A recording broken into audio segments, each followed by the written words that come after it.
Amen. Thank you. You may be seated. Pwede na maupo.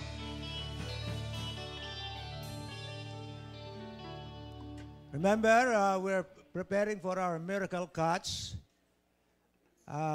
Ibig sabihin, every cell group will be starting their own group na mag-invite kayo ng mga tao, and we will be showing the film, Do You Believe? Ano ba yung sabihin ng miracle cards? What is it? One day, one evening, yung mga disciples have been trying to do some fishing all night. Pagod na sila. All night, they were trying to do some fishing in the Sea of Galilee. And wala silang mahuli-huli. And then, sabi ng Panginoon, sinigawan sila, itapon ninyo ang inyong lambat, on the other side. And then, they said, well, we've been trying to do fishing all night. Wala. But anyway, dahil sinabi mo, Panginoon, itatapon yung lambat doon sa kabila ng bangka. Suddenly, all of a sudden, there was full of fish. And sabi ng Bible, almost mag-sink ang kanilang boat sa dami ng isda na nakuha nila. Ano ba yung message sa atin?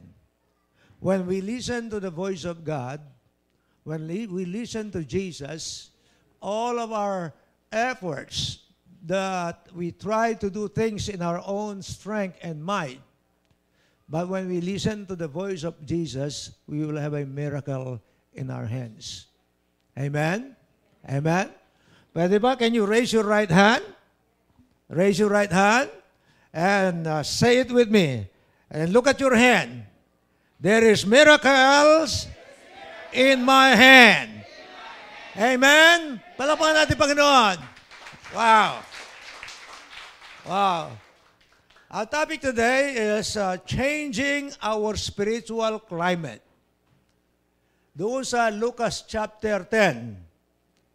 Babaguhin natin ang spiritual climate natin sa Philippines.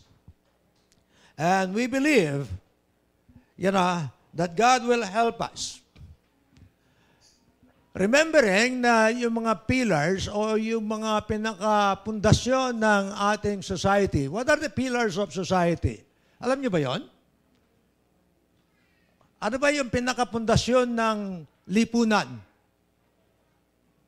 If you have a pen, write it with me. Family. Number 1, family. Number 2, government. Number 3, military. That includes the Air Force, the Navy, the police, And then, number 4 is education. Number 5, business. Number 6, media and entertainment. Number 7, sports. Number 8, the Church of Jesus Christ. The church. Now, if these pillars, any one of these pillars crumbles, we'll have a messy, chaotic society. Magulo. Magiging magulo. Any one of these. Kung magulo ang militar, magulo yung police, magulo yung entertainment or media, magulo yung church, magulo yung pamilya, or education, everything crumbles. And according to Apostle Paul, ayon kay Apostle Paul, this is all spiritual. Lahat to. Yung physical manifestation as spiritual significance. Yan ang pinakababantayan natin. Alam mo ba, kung always there is a conflict in the house, laging nag-aaway, mag-asawa, that's spiritual. It's being manifested on the outside. Alam mo, you're always lacking financially. There's always spiritual problem. Pagka laging hindi nagkakasundo ang pamilya, spiritual lahat ang Those are things na, and things that we have to watch out sa ating, Now, gusto kong basahin yung Ephesians chapter, before we go to our text in Luke, babasahin natin yung Ephesians chapter 6. Sabi niya, our struggle, Apostle Paul said, our struggle is not against flesh and blood, but against rulers and authorities, against the power of this dark world, against spiritual force of evil in heavenly realms. So, ang ating labanan, ang ating digmaan, ang ating gera, ang ating pakikibaka ay spiritual, manifested in the physical. Na ano? And always babantayan natin yan. Sabi ng 2 Corinthians chapter 10, 3 and 4, for though we live in the world, dito tayo sa daigdig, we do not wage war as the world does. Ano ba, yung mga terrorism recently in Indonesia, of course, in the name of a religious group. Again, but they wage war physically, but really there's a spiritual significance. Babantayan natin yan na ano. The weapons we fight are not the weapons of the world. Ang ating pakikibaka ay hindi armas. Sabi niya, ang sabi ng Bible, ang Diyos ay hindi nananalo dahil sa mga karuwahe, not by chariots, but by the angels of God. Amen? Amen. Sabi niya, we fight not the weapons of the world, but we have divine power to demolish strongholds. Pwede ba sabihin mo katabi mo, you have a divine power by the Holy Spirit to destroy, upang wasakin ang gawain ng demonyo. Amen? Kaya, sino mo natatakot sa demonyo? Taas ang kamay. Dinimonyo na naman tayo sa bahay na ito. Ang ibig sabihin, pinayagan natin ang demonyo na manggulo sa bahay. Amen? Bakit nyo pinapayagan? Alright? So, we take, sabi ni Paul, we take captive every thought to make them obedient to Christ. What we will do now, yung mga pag-iisip ng tao, ating pasakop sa Panginoon, na maging masunurin sa Panginoon. Yan ang natin, and so this is the thing that we are, we are after. Kasi our problem, as I said a while ago, in this nation and everywhere, anywhere in the world, is spiritual darkness. Kadiliman na spiritual. They control politics, katulad na sinabi ko sa inyo, yung media entertainment, military, the police, education, business, at the goal of our enemy. Ang layunin ng kaaway natin ay to destroy man. Destroy the home, destroy our educational system, destroy the military, destroy us. That's his objective. But the plan of Jesus, in John chapter 10, I came that you might have life and have it more abundantly. Kakaiba ang plano ng demonyo na sabi niya, the job description of Satan, what was it? Ano ba? To kill, to steal, and destroy. That's his job. 24/7. That's his job. Every time na pupunta ka sa nightclub, you think you are only enjoying that beer, but his objective is destroy your family. You get attracted to that beautiful girl, that means, ibig sabihin, in the long run, his plan is to destroy your marriage. You think you're enjoying that beer. If it is root beer, it's okay. But, sometimes, akala natin, mag-enjoy lang ako rito. But, you don't know it. Satan, magaling siya for over 4,000 years, this has been his job. To kill, steal, and destroy. Pwede ba sabihin mo katabi mo, huwag kang papayag. Meron kang divine power eh. Tama ba? Meron kami minsan na tumira sa bahay ko doon sa Fairview, nung all of a sudden, pasok na siya ng pasok sa mga kwarto. At all of a sudden, pati yung breakfast, tinatapon niya yung hindi niya nagustuhan na breakfast. Patapos, dadaling ko sa mga Bible study, kung saan pupunta, nililigawan niya yung mga sekretary. Sabi ko, tama na, ano ba yung ginagawa mo? Ginugulo mo yung ministry ko. Tapos, hindi nagpapaalam, hindi matutulog sa bahay. Sabi ko, hindi pwede ito. So, isang araw, one day, isang araw, sabi nga natin, one day, isang araw, niligay ko yung, wala siya sa bahay, lahat ng damit niya, gamit niya, nilagay ko sa labas ng bakod, tapos nagsulat ako roon, hindi ka na pwedeng matulog dito sa bahay na ito. Hindi pwedeng matulog sa akin ng isang tao na ayaw magpasabot sa akin. At kung anong gusto niya, gagawin niya. Hindi kumakatok sa mga silid, pasok siya. So, I will not allow that. You and I, as people of God, we must never allow Satan, one way or the other, to come in and destroy our home, our family. Amen? Either by TV or internet or by other things, huwag natin papayagan. Sabi mo sa tabi mo, huwag kang papayag. Amen? The only solution is spiritual light from God through Jesus Christ. Jesus' term for people who are lost, ang tawag niya sa mga nawawala at hindi matulungan ng kanilang sarili ay harvest. Aniyan sila.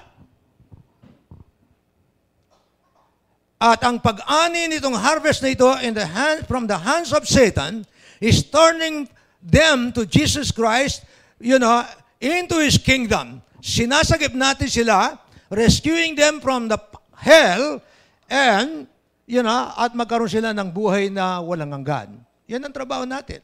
Ligtas tayo, nagliligtas tayo. Tama? Sabihan mong katabi mo, ligtas ka na, magligtas ka rin.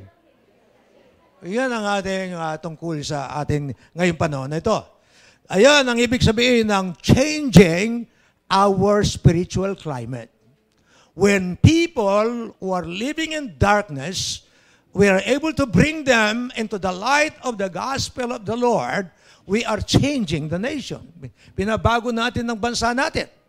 Binabago natin, from drug addiction, from magulong mga community, binabago natin yan, sa pamagitan ng spiritual way, And so, Jesus said, we are going to do the harvest.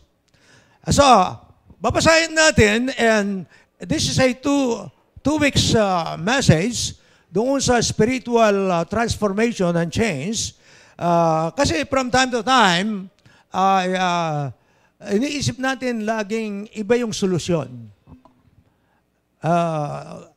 Yesterday, merong nag-text sa akin na mabigat daw ang problema niya. And so ang ibig niya sabihin, wala siyang pera. Nang sinabi ko, lumapit ka sa Panginoon, di na niya ako sinagot.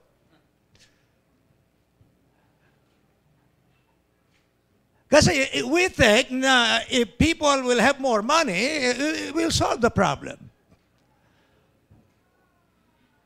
How many rich people commit suicide? Napapakamatay sila. Ibig sabihin, hindi yung pera. Kailangan yung kaloob-looban natin. Babasahin natin itong chapter 10 nitong Lucas hanggang verse 9. In fact, this is the whole chapter hanggang 24. All right, hanggang 24 na, bagamat our message will be from verse 1 to 9. Ano pa? After this, the Lord appointed 72 others and sent them 2 by 2 ahead of him to every town and place where he was about to go. He told them the harvest is plentiful, but the workers are few. Ask the Lord of the harvest, therefore, to send out workers into his harvest and field. Go, I am sending you out like lambs among wolves. Do not take a purse or bag or sandals. Do not greet anyone on the road. When you enter a house, first say, peace to this house. If a man of peace is there, your peace will rest on him. If not, it will return to you. Stay in that house, eating and drinking whatever they give you. For the worker deserves his wages. Do not move around from house to house. Ang ibig sabihin doon, huwag kang maghahanap ng mga komportabling bahay. Pag hindi mo nagustuhan ng bahay na ito, lipat ka ng bahay, mas maganda rito sa, kung missionary ka, sa amin noon, mag-mission kami around the Philippines, di kami pwedeng lipat-lipat ng bahay. Pag may nag-alok na mas magandang bahay, di kami lilipat. Yun ang ibig sabihin na nakita niyo ba yun? Mas maganda yung bahay na ito, dito ako. Mas masarap pa ang pagkain doon. Doon tayo. Alright. When you enter a town and are welcome, eat what is set before you, heal the sick who are there, and tell them the kingdom of God is near you. But when you enter a town and are not welcome, go into the streets and say, even the dust of your town that sticks to your feet, we wipe up against you. Yet be sure of this, the kingdom of God is near. I tell you, it will be more bearable on that day for Sodom than for that town. Woe to you, Chorazin! Woe to you, Bethsaida! For if the miracles that were performed in you had been performed in Tyre and Sidon, they would have repented long ago, sitting in sackcloth and ashes. But it will be more bearable for Tyre and Sidon at the judgment done for you. And you, Capernaum, will you be lifted up to the skies? No, you will go down to the depths. He who listens to you listens to me. He who rejects you rejects me. But he who rejects me rejects him who sent me. The 72 returned with joy and said, Lord, even the demons submit to us in your name. That's what I'm trying to say, na the changing, of the atmosphere. Before this, the demons are in control. But this time, the men of God are the ones in control. Pagka dumating ang time na tayo, ang mga anak ng Diyos, ang mag-control na sa ating lipunan, nagbabago na. At samantala, bago sila humayo, bago sila nag-preach, ang nagko-control ay ang demonyo. But, it's high time na mga anak ng Diyos ang mag-control na sa bansang Pilipinas. Amen? Amen. All right. The 72 returned with joy and said, Lord, even the demons submit to us in your name. Pwede mo sabihin mong katabi, huwag kang matakot sa demonyo. Dapat demonyo matakot sa'yo. Huwag mo naman tawaging demonyo yung asawa mo. Amen? He replied, I saw Satan fall like lightning from heaven. Para bang, the way I see it, as if Jesus Christ, our Lord, all of a sudden he jumped with rejoicing and victory. He was clapping his hands. Oh, palakpakan, Satan is falling. He is being defeated. Amen? I've given you authority to trample on snakes, scorpions, to overcome all the power of the enemy. Nothing will harm you. However, do not rejoice that the spirits submit to you, but rejoice that your names are written in heaven. At that time, Jesus, full of joy. Everybody say, full of joy. Full of joy. Boy, masaya ang Panginoon. Masaya ka ba? Pwede bang sabihin mo, ngiti nga man, katabi mo. Isang ngiti nga mo. Pagka ba masaya ka, nakabusangit ka? Sinong masaya na nakabusangit? Ate Flor, bakit ka nakabusangit? Sino bang masaya dito na nakabusangit? Si Ate Len? Si Brian ba yun? Si ano ba yun? Yun ba yung ano mo? Ate Len? Yun ba yung asawa mo? Yun ba yung Australiano? Yun ba yung Kiwi? Yun ba yun? Kiwi ba yun o ano? Yun ba yung taga-Baguio? Taga-Baguio yan, no? Ngayon, Australiano na siya. We'll pray for you after. Wow. At that time, Jesus, full of joy through the Holy Spirit. I praise you, Father, Lord of heaven and earth, because you have hidden these things from the wise and the learned, and revealed them to little children. Yes, Father, for this was your good pleasure. All things have been committed to me by my Father. No one knows who the Son is except the Father, and no one knows who the Father is except the Son, and those to whom the Son chooses to reveal himself. Then he turned to his disciples and said privately, "Blessed are the eyes that see what you see, for I tell you that many prophets and kings wanted to see what you see, but did not see it, and to hear what you hear, but did not hear it." And so now, ang gusto natin mangyari ay baguhin ng Panginoon ang ating bansa at ang ating community.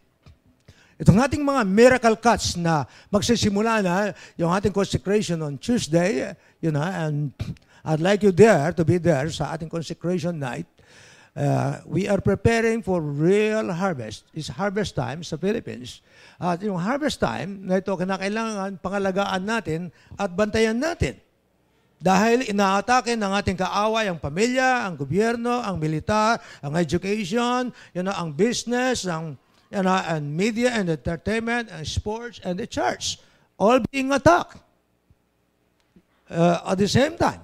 For example, itong terrorist attack by the ISIS, they are also blaming the Christian church. It is religion that is destroying our society. Now, we're sinama lahat ng religion. Pacquiao. Hindi lang Muslim ngayon, kundi kung ano man ang religion mo, ikaw ang dahilan kung bakit tayo nagkakagulo. So, everything is being attacked. The thing here is, number one, that we need to discuss is the vision for the harvest. Magkaroon tayong pangitain sa mga tao nga aniin natin na ang katulad ng sabi ko sa inyo, magkaroon tayo ng pagbabago at transformation from chaos to order, from barrenness to fruitful harvest. Na ang inaani natin ay mga tao na ang buhay nila ay walang direksyon, walang kinabukasan, dito sa daigdig hanggang sa kabilang buhay. Kasi kung ano ang buhay mo ngayon, na yan din ang buhay mo sa kabilang buhay. If you are living a life without Christ, without God, when you die, do not expect to be with God. Tama ba yan? Kung ikaw ay nagbabalak na maging engineer, pagkatapos puro computer ka, huwag kang magiging engineer, huwag kang magbalak na maging engineer 5 years from now. Hanggang sa utak mo lang yun. Tama ba yan, Kuya Noel? Tama ba yan? Some people are, they're so, But the thing is, we must see the need of change. Sino bang gustong magkaroon ng pagbabago? Isip natin, baguhin ng presidente. Tapos sabi ng NPA, pare-pareho lang yan. Iba-iba lang ang pangalan. Really, ang transformation na inahanap natin ay from the heart. Unless our hearts are changed and transformed, kahit na sinong maging presidente, baliwala. Magulo pa rin. Maski mabait ang presidente.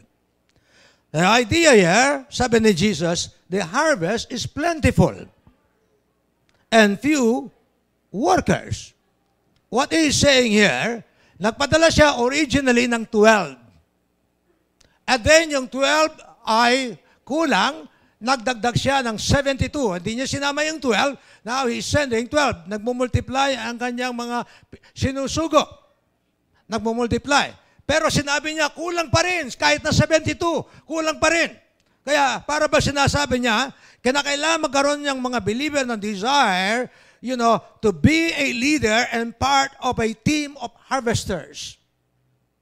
Kasama tayo lahat sa pag-harvest. Hindi lang yung mga cell group leaders, hindi lang yung mga preachers, you know. And of course, I mentioned this. I don't want to be involved in politics, but in mentioning lang na di ba nagkaroon ng malaking problema this week. Kaya yung mga rami, galing ako sa SSS, magbubulong-bulungan sila roon yung dapat ma-approve na 2,000 dagdag kay Ate Mary, naging 20,000. Para sa inyo lang namang mga retired dyan kami, hindi pa tayo retarded. But, na-discover ko doon, meron tumatanggap 500, merong 1,002, and then, ang sabi ng radio, 6 years ago, alam na nila yung problem.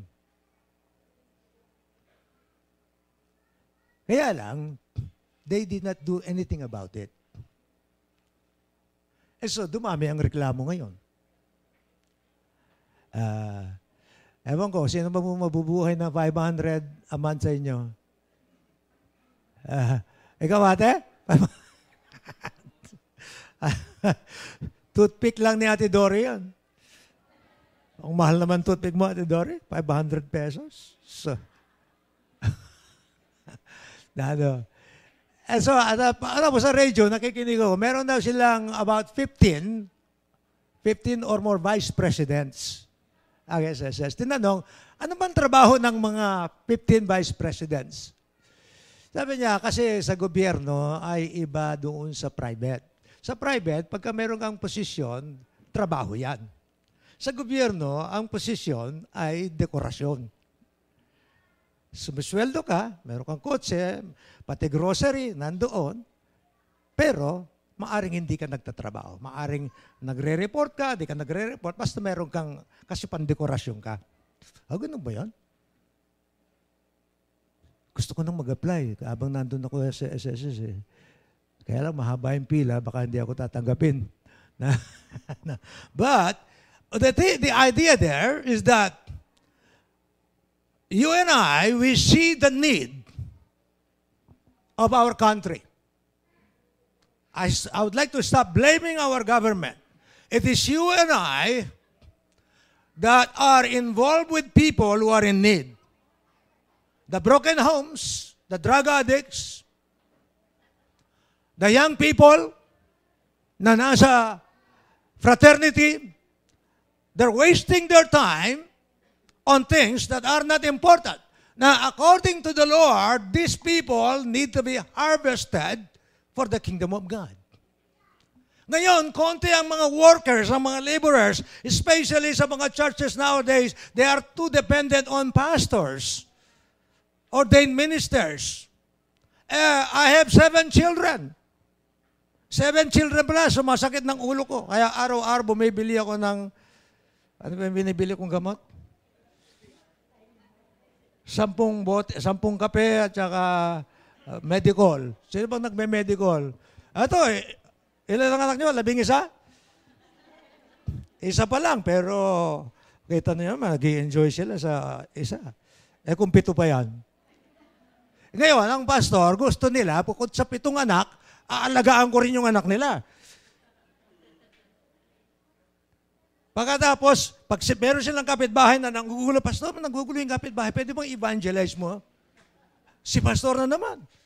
Si pastor ang nagkakasal, siya ang nagre-referee pag nag-away, siya ang naglilibing sa mga patay, siya ang bumubuhay sa mga patay. Pagka namamatay spiritually, pastor, bisitahan mo naman ang mister ko. Diba? Lagi sa pastor. Kaya pagka nakipaglibing na namatay si pastor, ang bait ng aming pastor. Nandun na sa funeraria, ano ba yan? St. Peter ba yun? Kahapon nakasakay ng jeep, nakita yung jeep si Stancy. At doon sa pauwi sila, sabi raw, magbabayad yung isang tao. Saan kayo bababa? Nininervyos na, sumisigaw na yung mga pasahero. Sabi na, tapos, ang kayo bababa? Heaven's Gate. Lalong kinabahan. Kasi merong Heaven's Gate na, ano ba yung cementerio doon, ano? Heaven's Gate. Lalong ninervyos. Ano? Wow. Sino man gusto mong pumunta sa Heaven's Gate? Wala pa? Is it not amazing na ang people are full of problems and sometimes they will cry out, I want to die, but really they don't want to die. Bakit? Kasi abang buhay ang tao, may pag-asa. Kaya ikaw at ako ang pag-asa ng ating bayan. Amen? Pwede bang ituro mo sa tabi, ikaw yun. Huwag mong ituro kay pastor.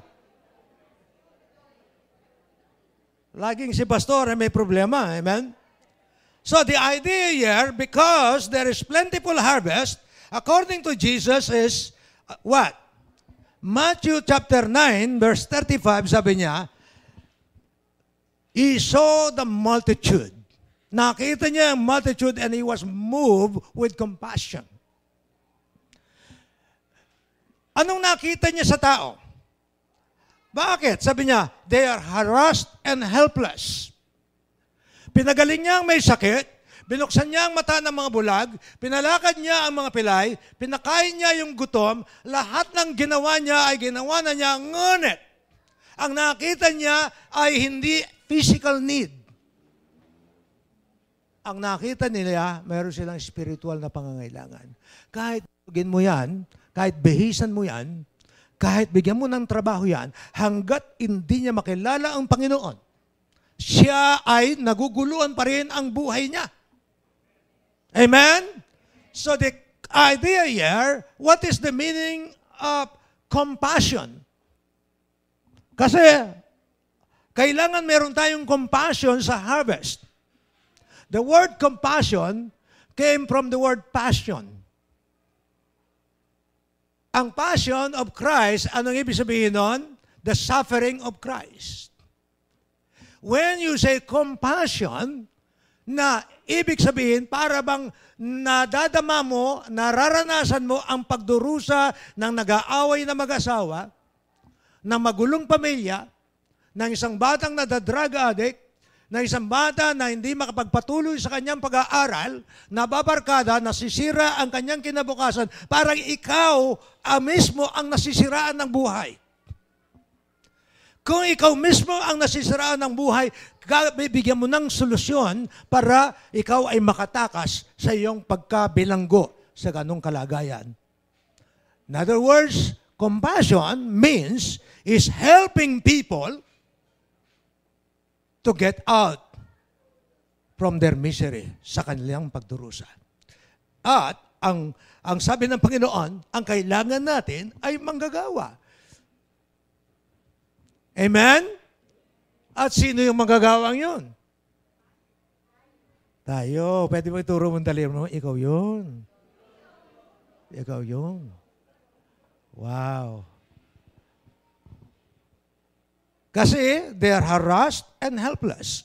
And they need the help of God. Sino bang naharas na ng kaaway? Di ba nakakabwisit pag kami nang-aaral sa'yo, tawag ng telepono, text sa'yo, chinichismis ka, kung ano. Sino bang naharas na? Ang pinakamabigat na harassment ay ang spiritual na gusto mong magpakamatay, sinisisi mo, bakit ba ako pinanganak sa daigdig na ito? Hindi mo alam ang kahulugan at kahalagaan ng buhay. Hindi mo alam kung anong mangyayari sa iyong kinabukasan. Yun, para bang harassment kaya? Nagigipit ka lagi, pagka na-hospital ka, wala, utang ka rito, harassment yun eh. Para bang, gusto mo na mag-give up. And just recently, a college student, na babae, 22 years old, lumundag niya sa condominium. Haras siya. Yung mind niya, ang utak niya, sabi niya, Pero hindi niya alam na may buhay sa kabilang buhay. The idea, number one, dahil plenty, kailangan meron tayong damdamin na ang compassion sa Tagalog ay awa, habag. Naaawa ba kayo? Sino bang nakaranas ng awa? Sinong laging humingi ng kaawaan mo naman ako? Pero sabi ng Bible, Jesus is more than compassion. He was moved. He made action. Kumilos siya. At ang isang pagkilos niya, nag-train siya ng mga leaders, ng 72 elders, He sent them. And the third thing that we need to understand is the urgency of the harvest. Everybody say, urgency. Sa John chapter 4, verse 31, 38, sabi niya, the harvest is ripe. Huwag niyong sabihin na 4 na buwan pa. Ewan ko kung naikwento ko sa inyo na minsan ay merong mingi ng counseling sa akin. Tawag siya sa akin ng telepono. Ako kasi, dahil nag-aral ako ng management, sumobra yung aking pagmamanage. Gusto ko pag-by appointment, gusto ko ganito, ganoon, gusto ko anong oras. Hindi ko alam na natataranta na, nagpapanik na itong babae. Para bang wala na akong damdamin. Yun ang babantayan natin. Babantayan natin. Ngayon, hindi ko alam na malapit na siyang magpakamatay. Dahil sa iduaan nila mag-asawa. As a finally, thank God, meron akong kaibigan na sumaklolo sa kanya na pagkatapos sinabi, Joe, sabi sa akin, binigyan akong babala. Mag-ingat ka. Bilang pastor ka, kailangan alisto ka sa mga taong ganon.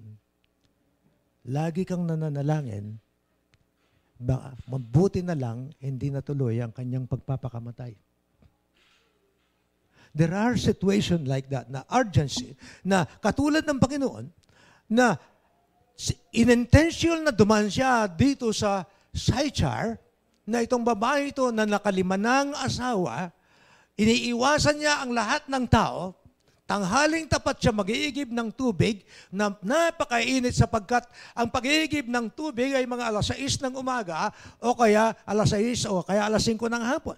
Ngunit ito ay mag-iigib ng tubig ng tanghaling tapat na walang pumupunta roon sa kainitan ng araw. Bakit? Takot na siya sa tao. Nahiya na siya sa kanyang pagkakasala. Kasi actually, ang kasalanan kasi masarap gawin ang kasalanan. Pero darating ang araw, ikaw mismo ang maiiya sa kasalanan mo. Tama ba yan? Sino bang nag-enjoy sa kasalanan and then later on, nahiya ka na sa ginagawa mo? True or false? Ito, ang babaeng ito, nakalima na siyang boys, siya, nahihiya na siya. Sabi niya, kasi ang konsensya naman natin, alam natin ang mali at alam natin alam naman natin ang nakakahiya. Hindi lang nakakahiya sa Diyos, nakakahiya rin sa ating kapwa-tao. That is the thing about sin, it degrades you. It puts you down. Binababa ang iyong pagkatao. Binababa ang iyong dangal. Binababa ang iyong, things like that. But, thanks be to God, there is the Lord Jesus Christ. Amen? So, tamang-tama, at the right time, when this woman was helpless, at the well ng 12 noon, Jesus is right there. At sabi ng Bible, nung tanungin ng mga disciples, bakit kausap mo yung babaeng yan? Number 1, babae. Number 2, mababang lipad. Ang Panginoon, hindi siya dumating para sa mga matuwid. Dumating siya sa mga nagkasala, sa mga makasalanan, sa mga reject ng society. Dumating ang Panginoon sa mga hindi natin tinatanggap sapagkat dumating siya para tanggapin ang lahat. Amen? So sabi niya, huwag naman kayong magpaliban pa ng harvest. Baka yan ay maging rotten o kaya si Satanas ang maka-ani sa kanila. For example, although hindi sinasadya nangyari, recently, nung November o December, malapit nang anihin yung mga strawberry sa Baguio, biglang dumating ang ulan. Nasira yung lahat ng pag-asa ng mga nagtanim at magninegosyo, mag-aani, yung puhunan nila, yung pagod nila, yung pag-asa nila, all of a sudden, yung lahat ng pinag-irapan, nawala. There are times na ang ating mga kamag-anak o kaibigan na kailangan nilang Panginoon, pag pinagpaliban natin yan, baka magpakamatay na yan.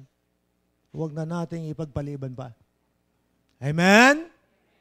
Baka mapahamak pa yan. O kaya, tinan nyo, mabuti na lang si Brother Eddie, Villanueva, marami siyang nare-rescue ng mga Pilipinas sa Malaysia. Ni-smuggle doon. Ginagawang prostitute. Meron siyang mga nakuha doon. By the hundreds. Tinulungan. Kasi hindi tutulungan ng pulis. Kunaiban sa mga pulis sa Malaysia. But thanks be to God. You know, but the idea here is that when we rescue people, according to John, gusto kong buksan natin ang Biblia sa John, sa Juan. Alam mo, meron tayong gantimpala. Sino bang gustong ng gantimpala? John chapter 4,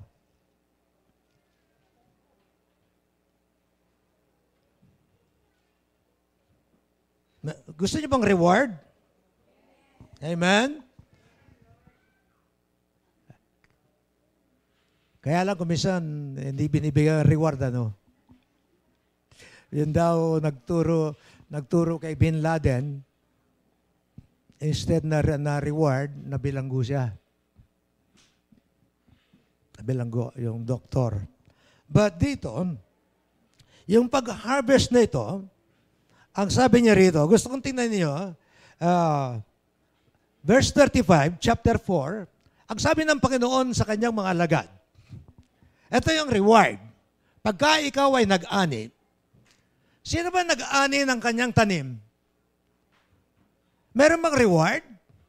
Ano yung reward? Yung palay. Kung natuloy yung strawberry, there's a reward. But here, the reward of winning souls, the reward of our miracle cuts. Ito do not say 4 months more and then the harvest. I tell you, open your eyes and look at the fields. They are ripe for harvest. Even now, the reaper draws his wages. Anong sweldo? Even now, he harvests the crop of eternal life, so that the sower and the reaper may be glad together. Wow. Alam mo ba na ang inaani natin ay buhay na walang hanggan? Sabihan mo ang katabi, buhay na walang hanggan ito, kapatid. Sino ba nagsugal na sa inyo? Sino sugal? Pag nagsugal ka, pera natatalo, di ba? Pera. Pero pera, pwede ka pa magtrabaho. Maliban lang kung maging sugarol ka talaga. Pwede mo bang bawiin? Pero yung kaluluwa ng tao, pag namatay yan na walang Kristo, hindi mo pwedeng mabawi. Kasi ang ating pag-asa ngayon lang sa daigdig na ito. That's why, in the changing of our climate, pagbabago ng ating klima, spiritually, kailangan magkaisa tayo. As a team, tulungan natin mga cell group leader, na tayo makapag-ani ng maraming tao para kay Lord, magbago ang ating bansa. Could you imagine kung ang na-evangelize mo, maging gobernador yan, hindi na siya mangungurakot? Tama ba? Kung maging senador yan, hindi na siya magnanakaw. So, meron na, madadagdagan yung SSS ni Ate Jackie. Baka 20,000 ang ibibigay sa kanya. Okay, kita niyo, mukhang mayaman na siya. Ha?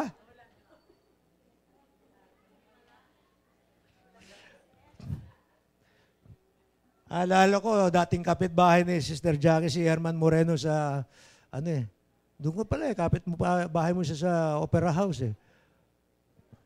Di ba meron kang tindahan doon? O kapit bahay mo pala, janitor daw siya sa Opera House eh. Kaya pala, iyak ka ng iyak ah.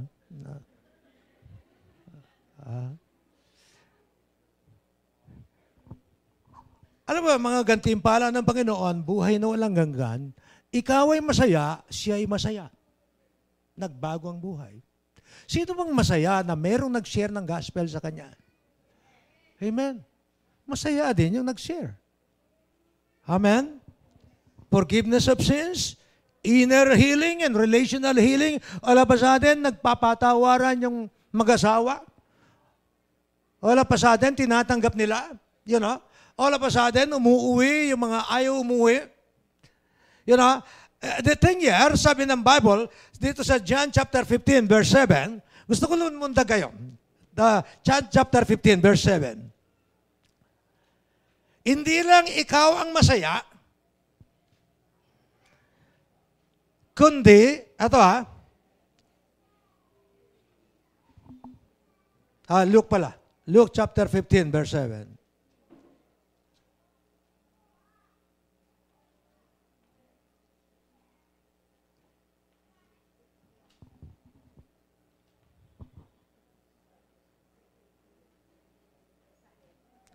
Alright. Ready na ba kayo? Nabasa niyo ba? Nakakita na ba ako na yung angel na sumasayaw, lumulundag, gumagalak? At sabi niya, I tell you that in the same way there will be more rejoicing in heaven over one sinner who repents than over 99 righteous persons who do not need to repent. There will be rejoicing in heaven. Gusto niyo magmapasaya ang langit? Dalhin nyo kay Lord yung kamag-anak nyo, yung asawa nyo, yung mister nyo, yung anak nyo, yung tatay, yung nanay, yung kapitbahay, yung kakilala, yung kaeskwela, yung katrabaho. Dalhin nyo kay Lord. Hindi lang ikaw ang mapapasaya kung siya ay basagulero, magkakaroon ng katahimikan ng ating community. Hindi lang yon nasasaya ang community, nabawasan ng kriminal, but even heaven, there will be feast day and rejoicing, lundagan ang mga angels. Amen?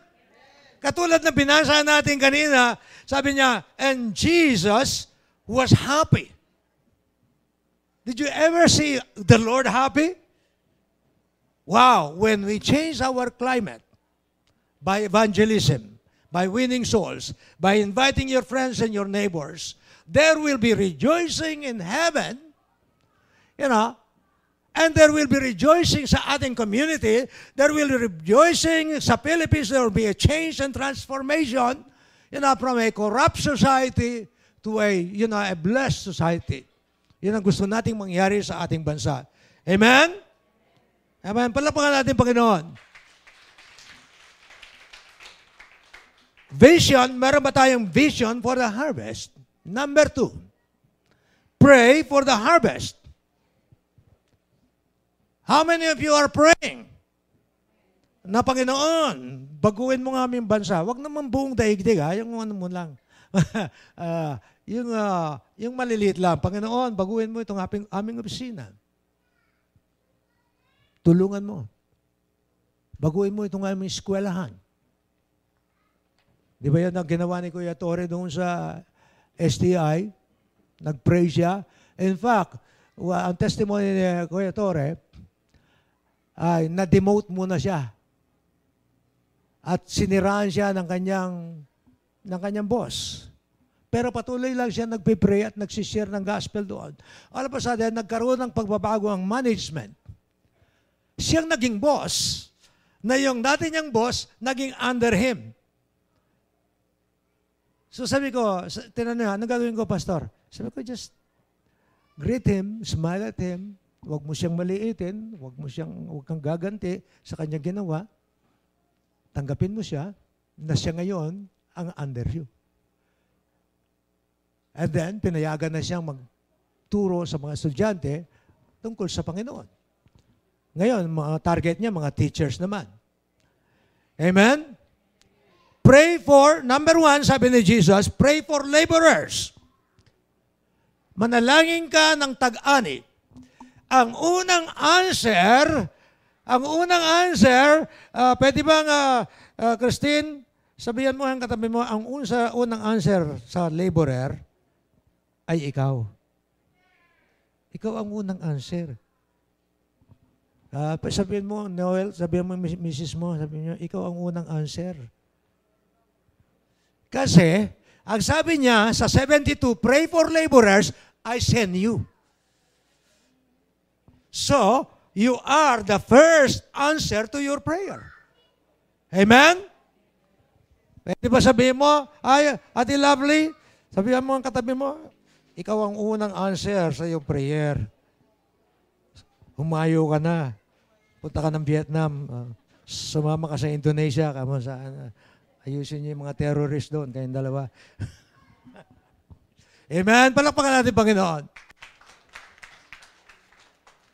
Pray for the protection of the harvest. Bakit protection? Kailangan ng protection. Kasi, years ago, meron kami na-evangelize dyan sa K6 and TNR. Talagang nabaptize in the Holy Spirit. Talagang she loves the Lord. Kaya lang, we had to be gone for 6 months. Wala pang masyadong discipleship ang people of grace at that time. Pagbalik namin 6 months, nabaptize na siya ng Iglesia ni Cristo. Kasi pinilit siya ng kanyang asawa. Kaya ang mga na-evangelize natin, kailangan ipanalangin natin ang proteksyon ng Panginoon na hindi sila mapahamak. Amen? Nagre-rejoice tayo, but we need to pray for their protection. Amen? Ang isa pa, ay sabi ko nga rito sa, isa naman, bigla akong nasa lubong, galing daw siya ng Ilocos Sur or Ilocos Norte. Ay, Pastor, masaya ako. Bakit? Mormons na ako. O bakit? Naku, ang ganda pala sa Mormons, pati yung mga namatay kong kamag-anak, na-save. Ha? Paano na-save? Proxy ako, nagbaptize ko, na-save. Sabi ko, iba yun Iba ito You know, ano ba sabi ng Bible? It is appointed unto man once to die and then judgment. Amen? Hindi na pwedeng maligtas ang namatay. Amen? Habang buhay ka, binibigyan ka pag-asa ng Panginoon na tumanggap, maglingkod sa Kanya, magsisi ng iyong kasalanan. Habang buhay ka, huwag mong hintayin na, bata pa ako. Well, how do you know? Amen? And then, of course, sabi ng James, personal follow-up. Pa-follow up natin yan. Sabi ng James chapter 5, if someone gets lost from the faith, kung merong nag-backslide, someone should help him return and save him from that. Nagtutulungan tayo dito, kapatid. Amen? And then, number 3, be accountable. Member ka na ba ng cell? Baka hindi ka pa nagpapasell. Hindi mo alam. Ang iba, iniiwasan ang cell dahil baka madiskubre ang kanilang kasalanan. Dapat kasi, huwag mong itagong kasalanan mo, ikaw ang mapapahamak dyan. Tama ba? The reason na meron tayong cell para magtulungan. Tama ba yan? Meron bang umiiwas sa cell sa atin? You need to confess. Kasi ikaw ang mapapahamak. Tama ba yan? Meron minsan ay may nagtampo sa akin. Na city jail daw siya, hindi ko siya binisita. Sabi ko, Brad, meron akong cellphone sa'yo. Ba't di mo sinabi sa akin? Hindi naman ako manghuhula na masisity jail ka. Bigla akong inuli ng pulis. Sabi niya, dinala ako, barbero ako. Kung ano-anong accusation sa akin, dinala ako sa city jail. Ikaw naman, ang kaibigan ko, sabi niya sa akin, hindi mo man lang ako binisita, magpapasko pa naman. Bro, may cellphone ako sa iyo. Pwede kang tumawag. Diba? Kuminsan, ang ibang mga tao napapahamak dahil walang accountability. Natatakot magkaroon ng accountability dahil merong inililihim na bisyo o kasalanan. Huwag kayong matakot, nagtutulungan tayo rito. Amen? Pwede mo sabihin mong katabi mo, huwag kang matakot. Huwag ka na maging independent. Amen? Masyado tayong independente kasi, sa mga cellphone lang, sa mag-asawa, tinatago yung mga text, di ba? Meron ba dyan? Oo, bakit pa nakialam mo yung text ko? Anong ibig sabihin nun? Kuya Dan, ang ibig sabihin yun, wala kang openness. But in the cell group, we help one another. Our objective ay magbalikitan. Sapagkat habang nabubuhay ka sa daigdig na ito, you will have trials. Hindi naman katulad ni Robert, walang pagsubok sa buhay. Bihira, ay Robert. Diba? Look at me.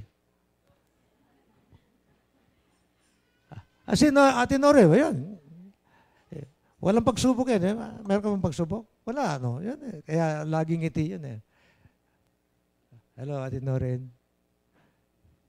Wow. And because we are praying, we keep going after the harvest before Satan could steal them. Amen? Let us destroy the gates of hell and release the captives, even if there is danger. Bakit there is danger? Bakit mayroong panganib? Sapagkat sabi ni Jesus, I am sending you as lambs among wolves. Ibig sabihin noon, ikaw ay maaring persecute, pagsabihan, chismis, siraan, andyan na naman si born again. Ang tawag sa amin noon ay mga nagtitinda ng luya. Andyan na naman si Alleluia. Si Aling Luya.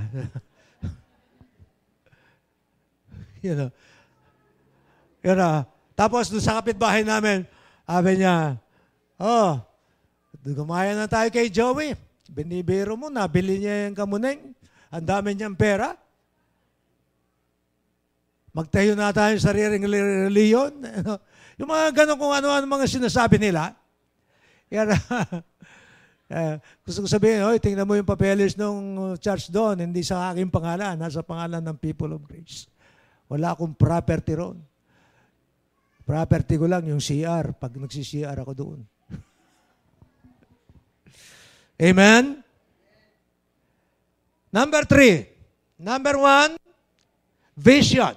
Meron tayong pangitahin. Meron ka bang pangarap? Meron ka bang pangitahin na talagang magkakaroon ng pagbabago? Kailangan meron. Siguro, kaya tayo tinatakasan ni dagdagan yung mag-asawa na yun. Sabi niya, bahala na kayo Pilipinas. Sabi ni brother ko, sabi niya, nung nakapunta ng Canada yung brother ko, tapos nagkaroon ng lahar. Sukat mo naman sabi niya sa akin, buti na lang wala na ako doon. Sabi ko, pamira ka. Buti na lang wala ako. Kami, natabunan ng lahar, tapos sasabihin, buti na lang wala ka. Dito, this is the idea there. We are not avoiding the danger. We are doing the will of God. Amen?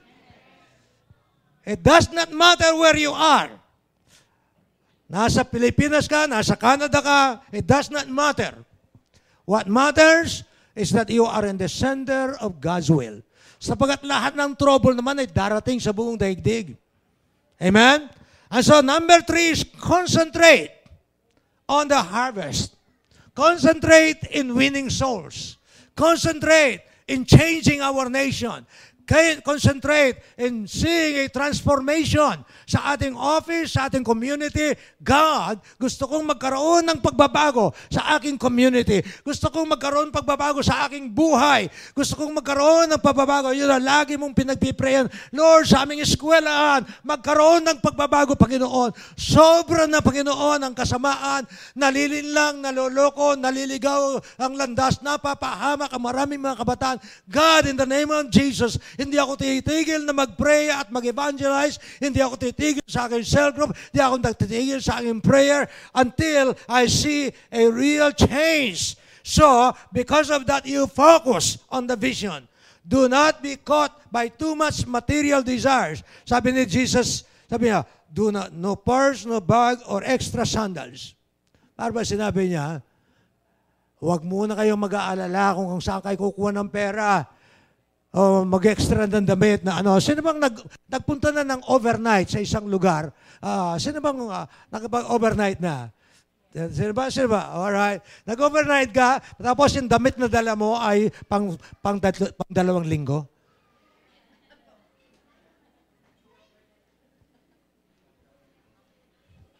Nung una kong mission, nagdala ako ng kulambo, nagdala ako ng unan sa Batangas. Pagkatapos, ang bigat-bigat, kulambo, unan, lahat dala ko na. Tapos, sabi sa akin nung tinulugan ko, ba't may dala kang kulambo? Ba't may dala kang unan? Para ba sinabi niya, wala ka bang tiwala sa Diyos? So mula no, hindi na ako nagbabaon ng kulambo at saka unan. Wag kami, nasa mission. So, for example, bukas, meron kaming planning meeting sa Nueva Ecija kay Pastor Roland. Iniisip ko na, ano ba nadaling ko? Tama na, overnight lang ako. Ano ba nadaling ko? Madala ako ng sapatos, tsinelas, botas, kulambo, kumot. Wala akong dadalhin kundi pang overnight lang.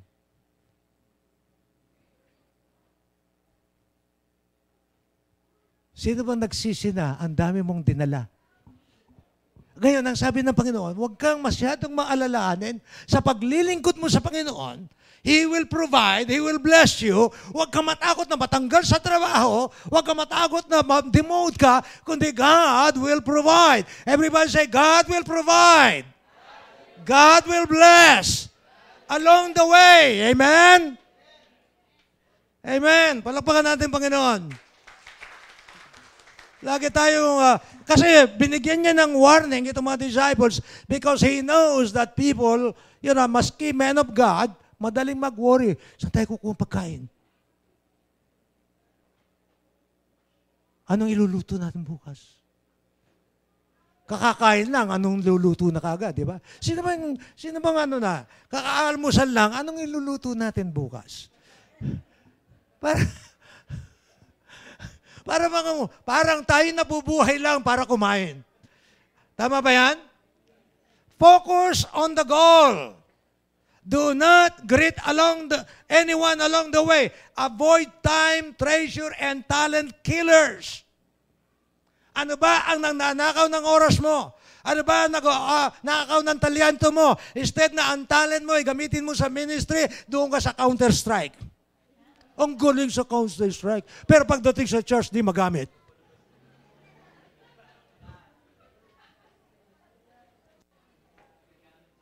Pwede ba sabihin mo katabi? Time killer yan. Amen? Talent killer yan. Wow! Pag walang magawa, ano kaya? Ano bang gagawin mo ngayon? Hindi ko alam eh. Ano ga? Mamimili na lang ako ng bintana. Sabi ni Noren, ano ba yung bintana? Ano yung mamimili ng bintana? Sabi, Noren, window shopping.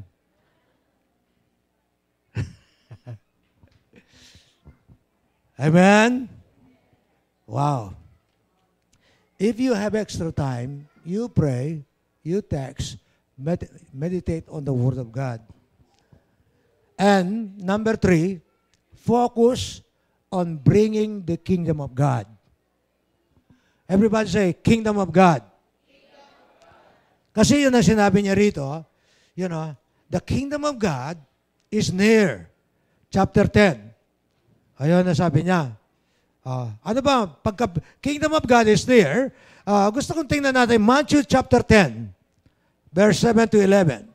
Pagka dinadala natin ng kingdom of God sa mga tao, what do we do? Ito, I want us to read chapter 10, verse 7 to 11.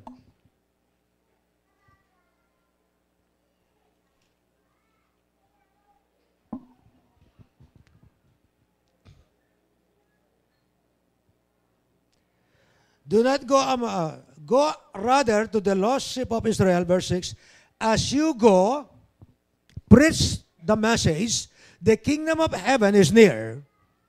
At ano ang kakambal ng kingdom of heaven?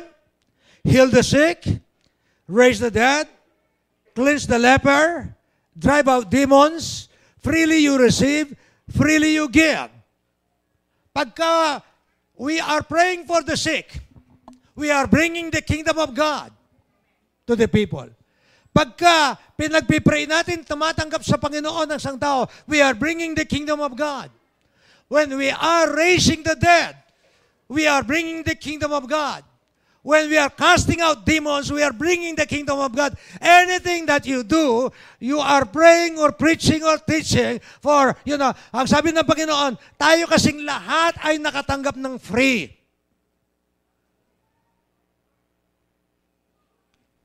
Everybody say, you receive free. Salvation, healing, miracles, lahat ng binigay ng Panginoon, libre yan. So what do? You also freely give. Huwag mong tatanungin, ano kayang, pag may pray tayo doon sa bahay ni Kuya Bong, ano kayang papakain nila sa atin? Ang grabe talaga.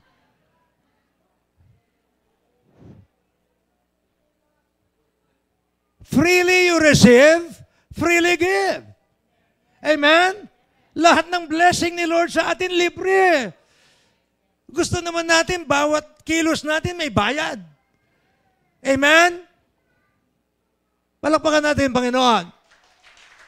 Ano, babaguhin ba natin ang bansa natin? Babaguhin ba natin ang ating street? Babaguhin natin ang pamilya natin? Then, kinakailangan meron tayong vision na mag-harvest. Amen? Huwag natin paintulutan na manakaw ng demonyo. Gusto kong tumayo tayo lahat at this time.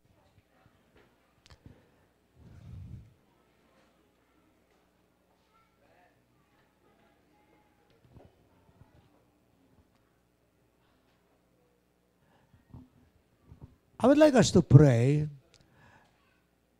Katulad ng mga prayer natin, number one, I like that yung una nating kanta, bring the sacrifice of praise, sacrifice of thanksgiving, sacrifice of joy. Bakit sacrifice? Bakit sacrifice? Bakit sacrifice ang pumuri sa Diyos? Bakit sacrifice ang maging masaya? Bakit sacrifice ang magpasalamat? Kasi ang ideya ng awit na kinanta natin is that sa gitna ng kahirapan, sa gitna ng mga pagsubok at mga problema, talagang sakripisyo. Paano ka magpapasalamat sa Diyos pagka may problema ka? Paano kang ngingiti pagka nakakangit-ngit ang buhay? Di ba? Sacrifice, sabi ng Bible, ng kanta natin. It's a sacrifice. Today, it's also a sacrifice. Tayo nag-sacrifice ang mga nag-evangelize sa atin. Nakalang oras, nakalang panahon, nakalang talent. Maging willing tayo na mag-sacrifice to give time for the salvation of souls, for the changing of our nation, for the transformation of the spiritual climate. The darkness will turn into light. The death will turn into life. Yan ang gusto natin na mangyari sa ating Panginoon. Na magkaroon tayo ng vision for the harvest. Pray for the harvest. Concentrate sa ating harvest. Pwede mataas natin mga kamay natin sa Panginoon.